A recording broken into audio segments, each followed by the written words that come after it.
चलो भाई देखो अब मैं क्या करता हूँ। इसी कॉमन सेंस का अभाव है क्या विपक्ष में? के वाजपेयी कह रहे हैं सिर्फ और सिर्फ सत्ता का ख्याल है भाई ये तो। अच्छा गरिमा जी, पूरे देश के अंदर कॉमन सेंस का अभाव है, बीजेपी मानती है। एंटायर पॉलिटिकल साइंस वाले प्रधानमंत्री जिनकी डिग्रियों का नहीं पता, उनके पास ही कॉमन सेंस बची है, बस बाकी सब बिना कॉमन सेंस के। गजब बेइज्जती है।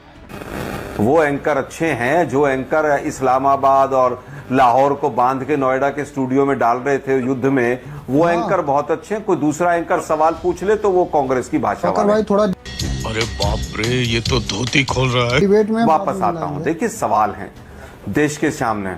देश के सवाल हैं कि भाई इंटेलिजेंस फेलियर हुआ, सरकार ने माना, किरण रिजिजू ने माना, लेकिन उसके ऊपर एक्शन कब होगा ये सरकार से नहीं पूछ सकते हैं आप, ये गलत होगा। उसके बाद हम तो पूछ रहे हैं कि भाई 6 साल हो गए, 6 साल से वो पुलवामा का क्या हुआ? इतने बड़े आप लोग एक्शन लेने वाले हैं। 350 किलो आरडीएक्स कहां से आया? वाजपेयी जी को तो पता होगा, इन्हीं की गाड़ी में रख के गया होगा, यहीं से लोधी कॉलोनी से। देखा आपने लापरवाही का नतीजा है। अरे भाई किसकी गाड़ी थी वो? आज तक ये नहीं पता चला देश को। फाइल है वो कहां से गाड़ी का रजिस्ट्रेशन नंबर था, कौन मालिक था उसका।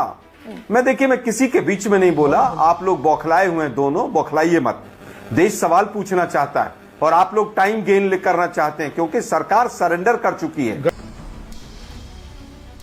मुझे लगता है कि एक प्रेस कॉन्फ्रेंस ना रक्षा मंत्री ने की, ना विदेश मंत्री ने की, ना होम मिनिस्टर ने की, और प्रधानमंत्री तो डरपोक हैं ही, वो तो प्रेस सवाल का सामना कर ही नहीं सकते। नहीं, ये पूरी नाकामी विपक्ष की भी आलोक जी है क्या? आलोक जी, जनसंघ के मात्र 16 सांसद थे। अटल बिहारी वाजपेयी ने 1962 में कन्वीन करा लिया था पार्लियामेंट का सेशन।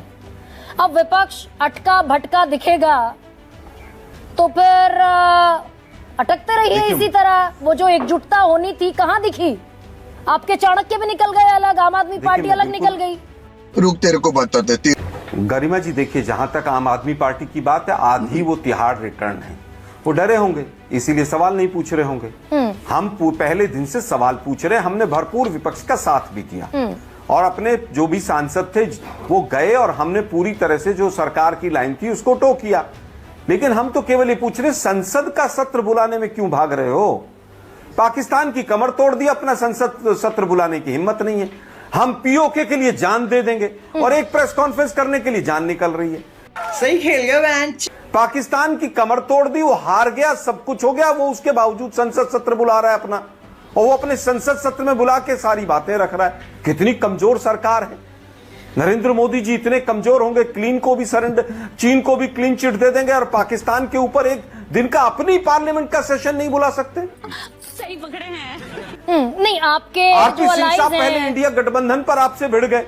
नहीं आलोक जी, एक सेकंड रुकिए। ये जो सुप्रिया सुले ने आते ही बम फोड़ दिया विदेश से, शरद पवार ने 15 मई को कह दिया, आपके चाणक्य है ना इंडिया ब्लॉक के, आपके यहाँ सीनियर मोस्ट नेता शरद पवार हैं, वो कह रहे हैं मैं बिल्कुल ठीक नहीं समझता कि राष्ट्रीय सुरक्षा के मुद्दों पर संसद के भीतर चर्चा हो। अरे रुको जरा, सब्र करो। देखिए उनका क्या मानना है, वो अपने आप में एक दल हैं और उनका अडानी पर भी अलग मत था, इसमें कोई दो राय नहीं है। विशेष सत्र पर भी उनका अलग मत हो सकता है, लेकिन महाराष्ट्र में दोनों मिलकर हारे तो चाणक्य को भी सोचना चाहिए भाई कहां चूक हो रही है, हम कहां पर गलती कर रहे हैं। चाणक्य हैं और कितनी सीटें मिली, पूरे गठबंधन को क्या हुआ, हम इलेक्शन कमीशन को नहीं संभाल पाए, तो हमें भी अपना आत्म अवलोकन करना होगा, अपने अंदर झांक कर देखना होगा। अडानी के मुद्दे पर भी पूरी तरह से वो अलग खड़े थे, लेकिन आज दुर्भाग्य ये है कि जो मुद्दा विपक्ष लेकर चल रहा है, हम तो निवेदन ही कर सकते हैं एक प्रवक्ता के नाते कि भाई एनसीपी को साथ देना चाहिए। बात तो सही है। दौड़ना तो पड़ता है। क्या किसी से सुप्रिया सुले जी ने हमसे किसी बात पे चर्चा की? इस बारे में बयान देने से पहले उन्होंने निवेदन हमसे किया, हम भी उनसे निवेदन कर देते हैं। कल को रिजल्ट सामने आ जाएगा फिर। अरे भाई आप 10 साल यूपीए में साथ रहे हमारे साथ, आपने तमाम मंत्री आपके रहे, उसके बाद हम महाराष्ट्र की सरकार में 10 साल तक रहे। छोटी छोटी चीजों पर भी अगर आप अलग चलेंगे तो हर चीज की जिम्मेदारी तो कांग्रेस नहीं ले सकती। शाबाश बेटा, बहुत बढ़िया। इस वीडियो के सामने आने के बाद सवाल तो बनता ही है, अगर हम करें तो करें क्या, बोले तो बोले क्या। वाह मोदी जी वाह वाह।